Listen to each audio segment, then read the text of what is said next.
You watch him walk away from the cottage on the morning of the 7th of December. He carries his sea bag on his right shoulder. He does not turn back at the gate. He never has. He is 43 years old. He has been principal keeper at Eilean Mor Lighthouse for 13 months. Before that, he was assistant at Skerryvore for 8 years. Before that, he was your husband's name on a paper your mother handed you in 1882. His name is James Ducat. The lighthouse he keeps is 32 kilometers west of where you are standing, on a rock you can see only on the clearest days, only at sunset, only if the sea is unusually low. You have seen it 12 times in your life. You go back into the cottage. Anne is on the kitchen floor with the cat. She is 3. She is the youngest of 4. She does not understand yet that her father lives somewhere out in the water and comes home for 2 weeks every 6. You put more peat on the fire. You wind the clock. You start the day. Your name is Mary Ducat. You are 37.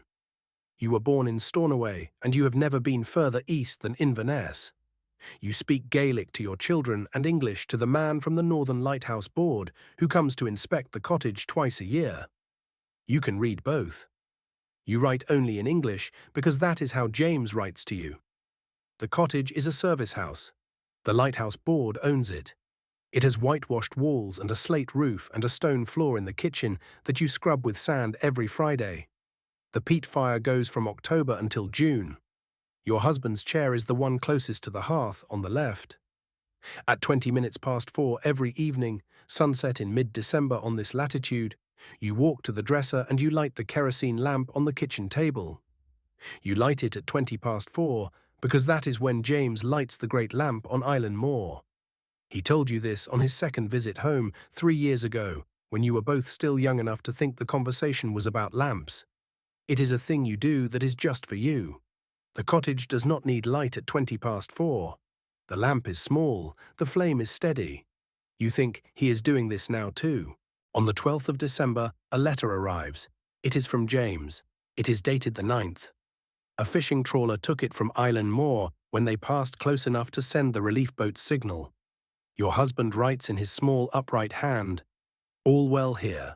Lamp burns steady, weather steady. Coming home on the Hesperus the 20th.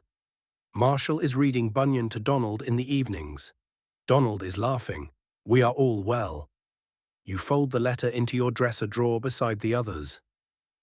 On the 14th of December, the wind starts at 3 in the morning. By dawn, you cannot stand at the door of the cottage without bracing your arm against the frame. The slate tiles above the bedroom rattle. Anne wakes screaming. The peat fire blows back into the room twice.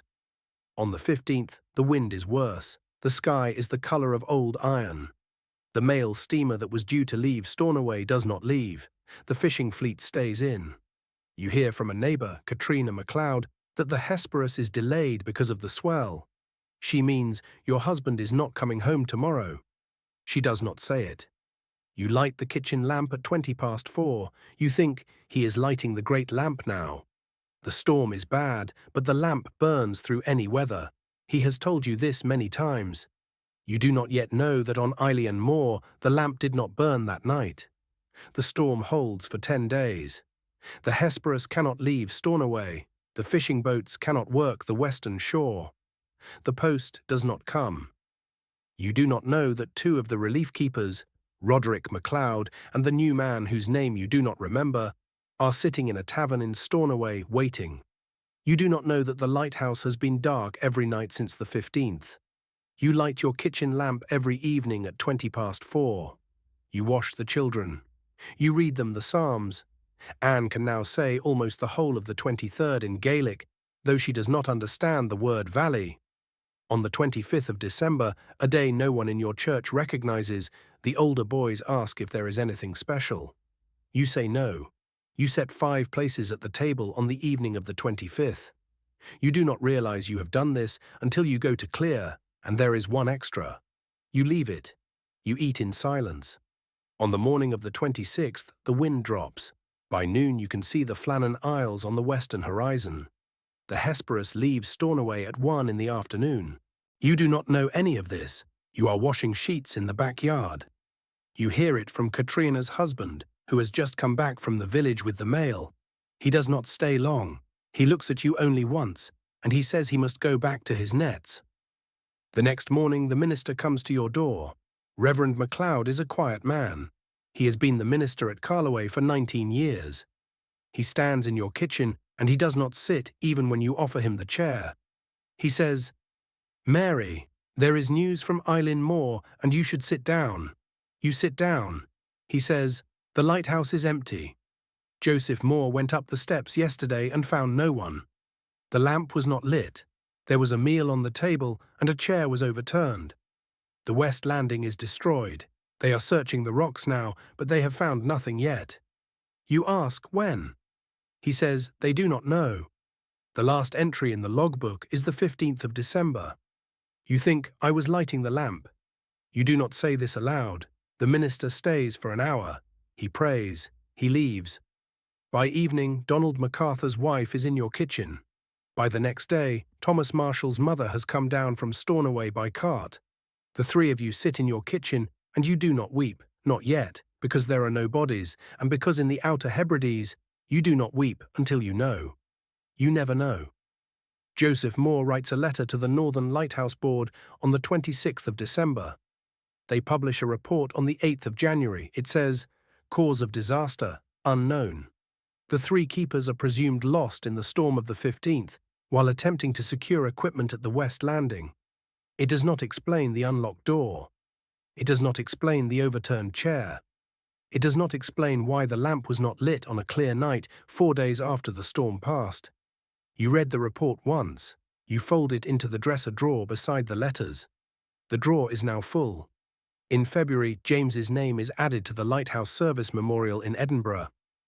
There is no body to bury. There is no grave to visit. The church holds a service of remembrance on a Tuesday, and your children sit in the front pew, and they do not understand what is happening, but they understand it is bad. You go home after the service. You wind the clock. You put peat on the fire. At 20 minutes past 4 in the afternoon, you walk to the dresser and you light the kerosene lamp on the kitchen table. You light it because that is when James lit the great lamp on Eilean Mor. He told you so 4 years ago, when you were both still young enough to think the conversation was about lamps. You will light it at 20 past 4 every evening for 41 years. You will not know what happened. You will think on the worst nights, when the wind comes from the west again, that there must be an answer somewhere. No answer comes. The lamp is small.